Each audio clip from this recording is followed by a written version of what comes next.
তো আজকে চলে এসেছি মোমোর দোকানে। এই দেখো দাদার দোকানে নিচ্ছি মোমো, ঠিক আছে। একটা নিচ্ছি বয়েল আর একটা নিচ্ছি ফ্রাই, ঠিক আছে, 1 প্লেট করে। তো এই দেখো আজকে অনেকদিন পর আজকে বৃষ্টির দিনে আজকে মোমো খেতে খুব ইচ্ছা করছে। তো চলে এলাম ঠিক মানকো রোডের সামনেটা করে, ঠিক আছে, মোমো নিতে। তো এই দেখো দাদা বানাচ্ছে মোমো। তো এই দেখো আর মোমো তৈরি হচ্ছে। মোটামুটি 2-3 মিনিট লাগবে না দাদা, 2-3 মিনিট লাগবে না, 2-3 মিনিটের মধ্যে আমাদের মোমো রেডি হয়ে যাবে।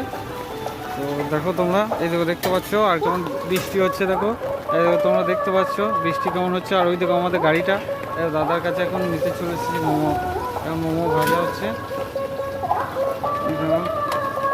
দাদা মোমো এখানে খুব ফেমাস, দাদা মোমো দারুণ বানায়, ঠিক আছে।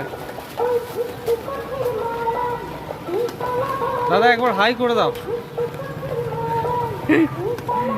দাদা দেখতে পাচ্ছ যেমন মিষ্টি মিষ্টি হাসে, তেমন দাদা মিষ্টিভাবে